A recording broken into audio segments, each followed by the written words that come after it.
విజయనగరం జిల్లా Gajapati Nagaram sub registrar కార్యాలయం ఎదుట దస్తావేజు లేఖరుల జీవో నెంబర్ 396ను రద్దు చేయాలని డిమాండ్ చేస్తూ ఆందోళన చేపట్టారు.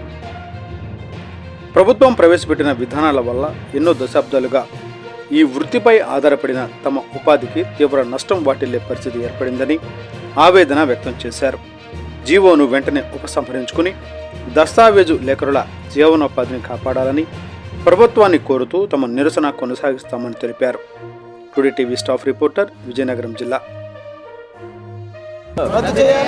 జీవో నంబర్ 396 జీవో నంబర్ 396 రద్దు చేయాలి రద్దు చేయాలి రద్దు చేయాలి రద్దు చేయాలి రద్దు చేయాలి రద్దు చేయాలి రద్దు చేయాలి రద్దు చేయాలి రద్దు చేయాలి రద్దు చేయాలి GO number 396 GO number 396 Gajapati Nagaram sub register office పరిధిలో ఉన్న దస్తావేజీ లేఖరులమి, నెక్స్ట్ వారి కింద ఉన్న సహాయకులమి, కంప్యూటర్ ఆపరేటర్సు, వారి కింద పనిచేసిన సహాయకులు మరియు స్టాంప్ వెండర్లు అందరం కలిసి మేము ఏంటంటే పూర్వీకుల నుంచి ఈ దస్తావేజీ లేఖరు వృత్తి చేస్తున్నాం.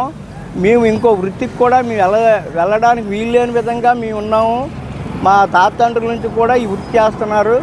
1902 సంవత్సరం నుంచి ఈ డాక్యుమెంట్ దస్తావేజీ లేఖర వ్యవస్థ వచ్చింది. అప్పటి నుంచి కూడా మేము పనిచేస్తున్నాము. ఎన్ని ప్రభుత్వాలు మారినా ప్రభుత్వానికి అనుగుణంగా మేము పనిచేస్తాం. నేటి వరకు మేము ఎవరి దగ్గర కూడా డిమాండ్ లేకుండా పారితోషికములు విపరీతంగా తీసుకుంటామని ఒక అపవాదం ఉంది. అదంతా తప్పు. మేమందరం కూడా సామాన్యునికి కూడా ఎలాంటి అన్ని ఉపయోగాల్లో ప్రజలందరిలోకి వెళ్ళిపోయి వాళ్ళతో సోదరభావం ఉంటూ వాళ్ళు ఇచ్చింది తీసుకుంటూ డిమాండ్ లేదు. మేము ఏంటంటే ఇప్పటి వరకు పనిచేస్తున్నాం. ఏ ప్రభుత్వం వచ్చినా మా గురించి ప్రభుత్వానికి ఆదాయం తప్ప మా వల్ల నష్టం లేదు. ప్రస్తుత పరిస్థితుల్లో రాష్ట్ర ప్రభుత్వం వారు జీవో నెంబర్ 396ను తీసుకొచ్చి ఫ్రంట్ ఆఫీసులని సబ్ రిజిస్టర్ ఆఫీస్కి అనుబంధంగా ఒక ఆఫీసుని పెడతామని, దాంట్లోనే అన్నీ కూడా ఉంటాయనేసి చెప్తున్నారు. దానికి వేరే ఫీజు కూడా ప్రభుత్వం వారు 2000 రూపాయలు నిర్ణయించారు. కానీ అదే 2000 రూపాయలతో మేము అన్ని పనులు చేయిస్తున్నాం.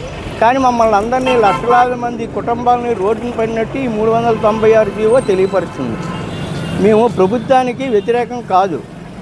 మా ఉద్దేశం ఏంటంటే ఫ్రంట్ ఆఫీసులు పెట్టిన వాళ్ళతో పాటు మమ్మల్ని డాక్యుమెంట్ రైటర్లకి లైసెన్సులు ఇచ్చి మంజూరు చేసి ప్రభుత్వం వారి సూచన ప్రకారం మేము పనిచేస్తాం.